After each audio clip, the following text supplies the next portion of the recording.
ये तो कुछ लोगों की अपनी अपनी सोच है, अपनी राजनीतिक रोटियां सेकने के लिए ऐसा कार्य करते हैं, और ऐसा नहीं है।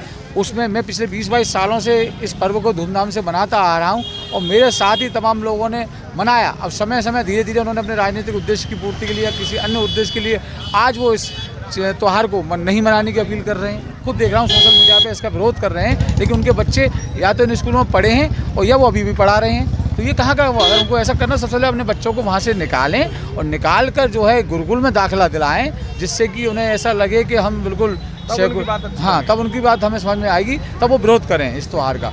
कथनी और करनी में अंतर है, तो ऐसे लोगों की मैं निंदा करता हूँ। देख सकते हैं मानव उपकार सेवा संगठन के पदाधिकारी यहाँ पर आकर क्रिसमस के अवसर पर सभी लोगों को मैरी क्रिसमस का संदेश दे रहे हैं, और यहाँ पर मिठाई, बिस्किट, टॉफ़ी, नमकीन बांटकर बच्चों को प्रफुल्लित करने का काम कर रहे हैं। ये तो आप जानते ही होंगे इस संगठन के बारे में, इनकी विशेषता। ये हर ऐसे वक्त पे लोगों के साथ रहते हैं जहाँ पर अपनों की आवश्यकता होती है, और वही पूरी टीम के साथ में हमारे साथ में बंटी भाई हैं। बंटी जी से बात करते हैं कि यहाँ पर लगातार कई दशकों से ये आ रहे हैं, क्या आनंद की अनुभूति महसूस होती है? देखिए, लगभग 20-22 सालों से अधिक हो गया, जो कि हम हर साल आज 25 दिसंबर जो प्रभु यीशु का जन्मदिन है, उस अवसर पर हम लोग यहाँ शिविर लगाते हैं।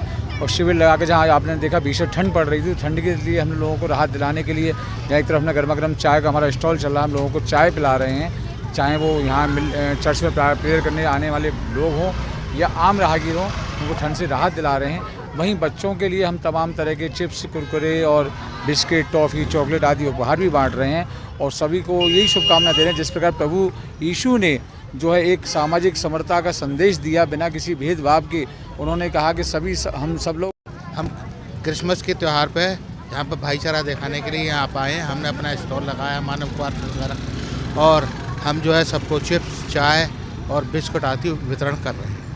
चाय बिस्किट तो ठीक है, लेकिन इसका मूल उद्देश्य क्या है? यहाँ आखिर क्यों आते हैं आप लोग? मूल उद्देश्य ये है कि हमको सबको भाईचारा निभाना है, सबसे मिलना है, सबसे जुड़ना है। बंटी भाई, ये थोड़ा सा लीक से हटके सवाल है, आप चाहें तो जवाब दे सकते हैं नहीं। मैं रात सोशल प्लेटफॉर्म पर था, व्हाट्सएप में एक संगठन ने लिखा कि यहाँ पर कोई क्रिसमस की शुभकामना न दे, यहाँ पर कोई क्रिश्चियन नहीं है। क्या कहने चाहते हैं ऐसे लोगों के लिए? देखिए, वो उनका अपना राजनीतिक भावना समझ लीजिए, कुछ अलग उनकी दृष्टि समझ लीजिए, जिस तरीके से वो कर रहे हैं। जैसा कि आपको पता है कि हिंदुस्तान, जैसे कि भारत देश भी के रूप में भी हम लोग जानते हैं, इंडिया के रूप में भी जानते हैं, इसके विभिन्न नामों से पुकारा जाता है, और हमारा देश में सभी समुदाय के लोग रहते हैं। कोई अभी हमारा राष्ट्र जो है किसी एक धर्म विशेष का नहीं है, जिस प्रकार इसमें सभी धर्मों के लोग रहते हैं, तो भाईचारा का संदेश देते हैं। हमारे जो हमारा वो है सारे जहाँ से अच्छा हिंदुस्तान हमारा, तो उसमें भी सभी भाईचारे का संदेश है। और कोई भी धर्म ले लीजिए, हर धर्म का हर त्यौहार, जब हमारी राज्य सरकार हो चाहे हमारी केंद्र सरकार हो, वो जब आज के दिन की छुट्टी भी रखती है, आज वो तो बाई चांस आज संडे पड़ रहा है, लेकिन 25 दिसंबर प्रभु यीशु मसीह के जन्मदिन के उपलक्ष्य में सेंट्रल गवर्नमेंट की भी छुट्टी होती है, स्टेट गवर्नमेंट की छुट्टी होती है। तो ऐसा नहीं है, अगर ऐसा कुछ होगा तो छुट्टियाँ सबसे पहले सरकार छुट्टियाँ कैंसिल करेगी। सरकार क्यों ऐसा वो करेगी? सरकार को अगर इस त्यौहार को नहीं मनाना होगा तो ये तो कुछ लोगों की अपनी अपनी सोच है, अपनी राजनीतिक रोटियां सेकने के लिए ऐसा कार्य करते हैं, और ऐसा नहीं है। उसमें मैं पिछले 20-22 सालों से इस पर्व को धूमधाम से मनाता आ रहा हूं, और मेरे साथ ही तमाम लोगों ने मनाया। अब समय समय धीरे धीरे उन्होंने अपने राजनीतिक उद्देश्य की पूर्ति के लिए या किसी अन्य उद्देश्य के लिए आज वो इस त्यौहार को नहीं मनाने की अपील कर रहे हैं, और जबकि उससे पहले उन्होंने मेरे साथ मिलकर खूब इस त्यौहार। क्या आप निंदा करते हैं ऐसे लोगों? हाँ बिल्कुल, मैं, क्योंकि ये देखिए देश हमारा भाईचारे का प्रतीक है। हिंदू, मुस्लिम, सिख, ईसाई, हम सब हैं भाई भाई का नारा चरितार्थ होता रहा है, होता रहेगा।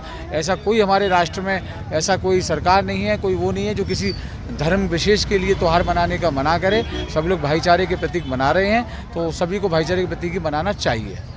देखिए, जो लोग कह रहे हैं कि इस पर्व को नहीं मनाया चाहिए, मतलब वो थोड़ा सा उनका कहने का तात्पर्य ये है कि जो प्रभु यीशु या ईसाई नहीं है हमारे देश में, हमारे शहर में, इस तरीके से सोशल मीडिया पे इसका विरोध कर रहे हैं। तो मैं उनसे एक सवाल पूछना चाहता हूँ, क्या सर्वप्रथम वो बताएंगे कि उनके बच्चे जो ईसाई मिशनरीज के जो कॉन्वेंट स्कूल हैं, हमारे यहाँ के कई फेमस स्कूल हैं, OLF है जैसे लेडी फातिमा के नाम से जाना जाता है, संत फजीलिस स्कूल है जिसकी 3-4 ब्रांच हैं, ब्लू वर्ल्ड स्कूल है, तमाम ऐसे कई स्कूल, इंग्राम इंस्टीट्यूट है, ऐसे कई स्कूल हैं जो कि ईसाई मिशनरीज के द्वारा संचालित है, उनकी संस्था के द्वारा संचालित है। तो वो उसमें अपने बच्चों को क्यों पढ़ाया है उन्होंने अब तक, या अभी क्यों पढ़ा रहे हैं? तमाम ऐसे लोग हैं जो कि मैं खुद देख रहा हूँ सोशल मीडिया पे इसका विरोध कर रहे हैं, लेकिन उनके बच्चे या तो इन स्कूलों में पढ़े हैं और या वो अभी भी पढ़ा रहे हैं। तो ये कहाँ का, अगर उनको ऐसा करना, सबसे पहले अपने बच्चों को वहाँ से निकालें और निकाल कर जो है गुरुकुल में दाखिला दिलाएं, जिससे कि उन्हें ऐसा लगे कि हम बिल्कुल हाँ, तब उनकी बात हमें समझ में आएगी, तब वो विरोध करें इस त्यौहार का। किसी भी काम की शुरुआत अपने घर से करनी चाहिए, तो उनको भी अगर ऐसा लग रहा है तो अपने घर से शुरुआत करें।